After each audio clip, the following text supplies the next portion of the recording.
Hello and welcome to the Plague Final. So I won my semi-final pretty quickly, and I had some time, so I sat there and I watched the other semi-final. It was 2 robot decks, and since I'm playing white and have a lot of good artifact removal, I was thinking like, yeah, whoever wins this, I think I'm going to have be a favorite at least in the final. So and it was such a great day. Everything was just firing on all cylinders. I went 6-0 in the Swiss, and yeah, it was just on a roll the entire day. So I was like, this is the day. You're not going to lose the final. So with one opponent left, his name is Jimmy, and let's take a look at the 2 decks. And here's my opponent's deck. Player name is Jimmy, his blue robot deck with transmute artifacts, time vault and twiddles to take some extra turns. So you've seen this deck a couple of times before now. And here is my deck, the Triple S, Savannah Lion, Suchi, Sada Angels.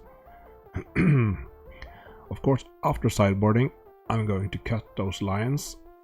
They're not good against a deck with a lot of 4/4 creatures. I want to take in Maces and the 2 Wrath of God. That's at least, and Divine Offering, Disenchant. I think I'm cutting Suchi also. So just go full control and try to win with the Factories and Angels. So yeah, let's get ready for the final. Okay, here we go. Jimmy to the left, me to the right, and sorry about I was almost out of storage space on my phone, so I had to take down the resolution a bit. So the image isn't that good, but here I had a really aggressive start. I think there was 2 lions in my opening hands, and my only white source was the Mox and a Factory, so a really aggressive start, and a Strip Mine also. But of course, I remember thinking, I don't want to be the aggressor here, I want to be the control player. But some plans just play themselves, and you gotta do it. So here again, attacking for 4, puts Jimmy down. Shouldn't he be on 14? Or 12, I mean, yeah. And look at that, just past the turn. Okay.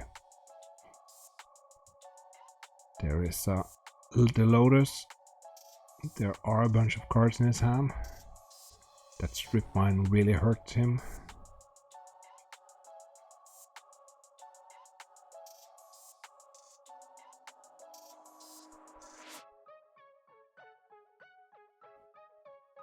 And me. So haven't seen this since the final, so it's fun to see it again. The library was of course a top deck,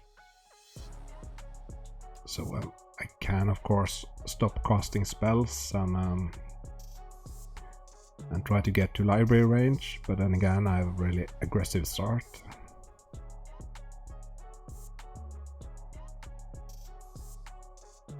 Okay, attacking with a lion.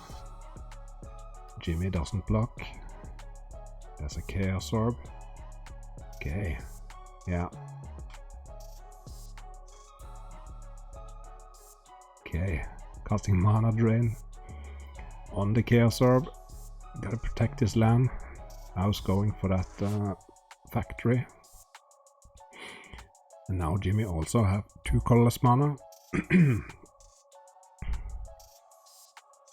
So that's 4 mana for a Relic Barrier. And nothing else.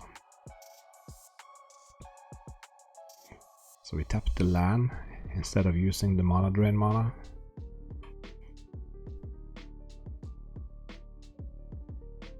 Jimmy had that really long match versus Magnus in the quarterfinal that lasted like 1.5 hours. and he had a long match against another Robotech. So as we talked about in the last video, it was a bit tired. It's been a long day. And here he still have that factory he can block with to halt my aggression. It's down to 8. But then again, if he activates his factory and have a sword and a disenchant, it's pretty much over. So he just takes it down to 6. 5 mana for an angel, and it scoops. Okay, so I'm up a game. Okay. So I'm up a game in the final. Can I win one more? Look at my hand. It is decent, and whoa. A turn 1 library. That's a problem. So, I do not remember how this played out with that library. I forgot about it. So there isn't a strip mine in my hand at least, but wow. That's a good card. Ancestral. So I have some card advantage as well. See a control magic in Jimmy's hand.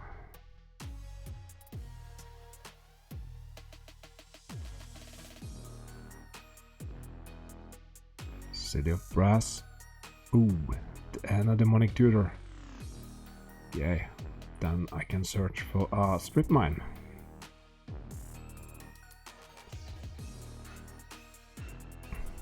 It would have of course been perfect if I hadn't played a land, but I needed to play the City of Brass so I could get a black mana for the demonic.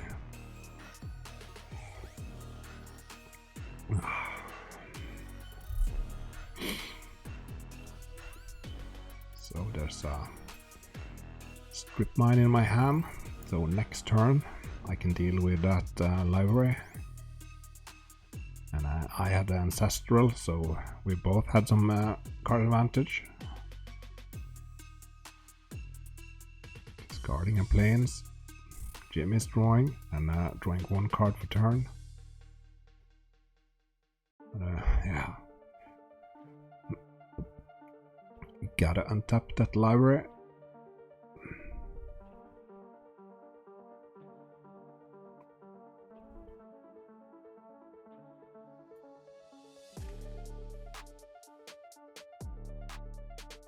Yeah, a lot of Suchi, control magic. Twiddle and recall. I think that library is untapped.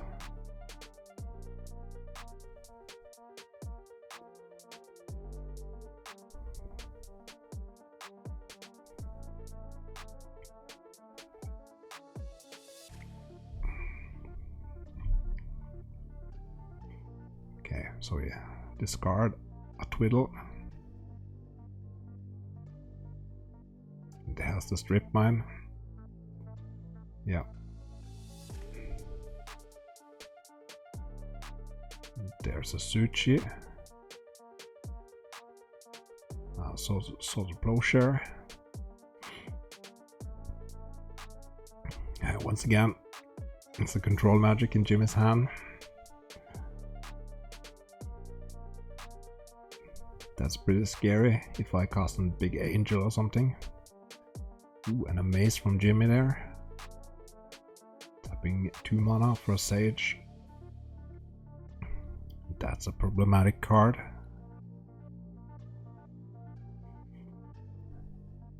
So I'm just going to sort it right away. And it's removed. There we go. And you should gain a life. And I should remind him, of course. Yep. Okay. 25.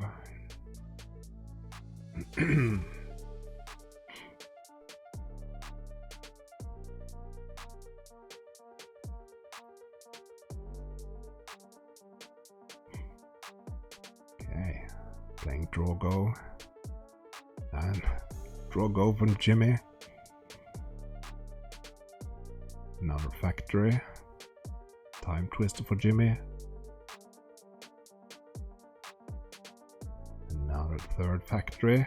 Okay, so now I'm attacking. Look at that, he forgot his mace. Yeah, that's unfortunate.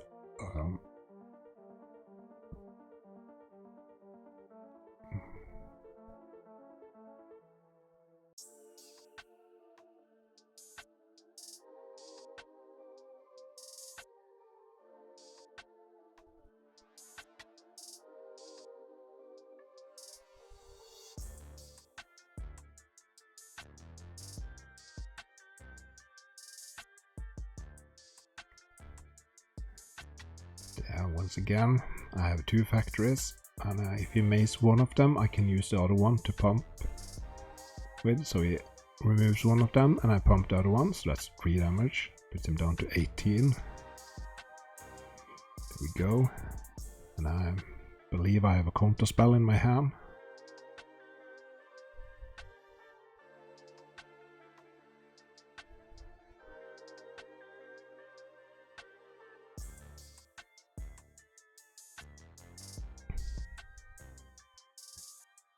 Three mana, recall for 1. So there's a there's a library in Jimmy's graveyard. So I think I should use a counter spell if I have it. Of course, it's smart to separate your exile zone and your graveyard. There's a mana drain. I'll put a dice on the mana drain to remind me that I have 3 mana in my first main phase.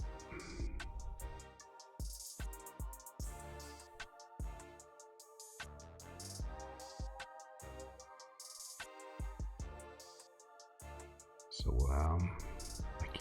I can use them to activate factories.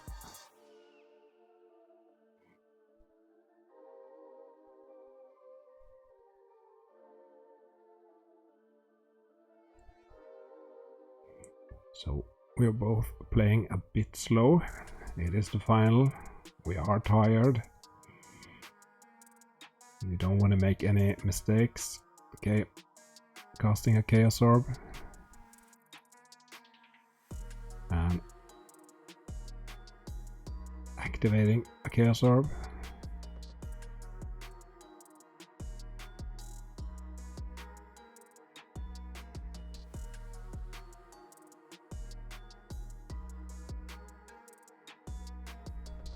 Yep. Flipping a Chaos Orb on the final. My hand is shaking. But I hit it. Okay, so now I can keep attacking. 4 more damage. Jimmy is down to 14.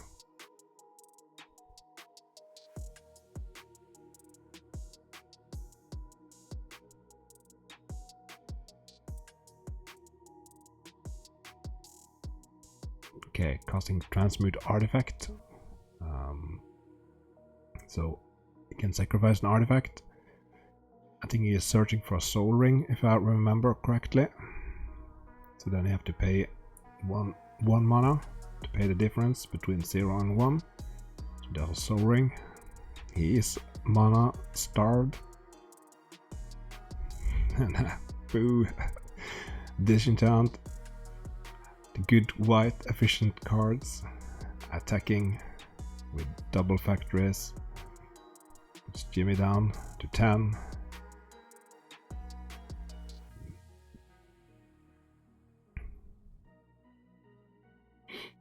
Tapping 3 mana for a time twister.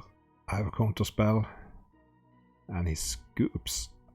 Alright, is that enough? It's over.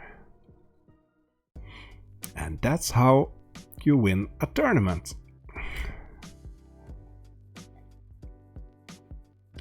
What a fantastic day. Okay, so let's talk a bit about the tournament. I went 9-0. So I never got that first loss, because if you get your second loss, then you're not going to make top 8. So when you have that you can lose a match and still get into top 8.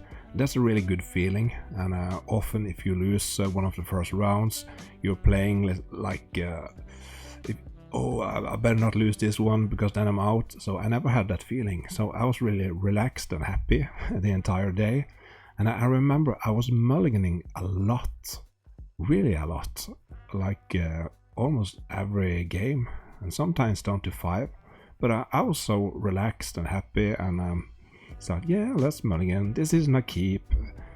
But often if you have that loss, you often become a bit more greedy when you think about mulligan.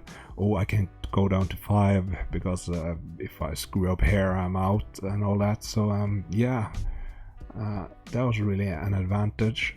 So of course, you gotta play a good deck. I was spiking. I was playing like one of the best decks. I play tested. I wrote a sideboard guide. So this was me spiking as hard as I can, and you gotta spike to win a tournament. So yeah, you gotta have a good deck, you gotta play good, and of course you gotta be lucky. No doubt about it. So yeah. But I felt this year. I mean, I've gone a lot of top 8 and top 4 and finals and all that, but I never won like a really big important old school tournament. So yeah, that really meant a lot.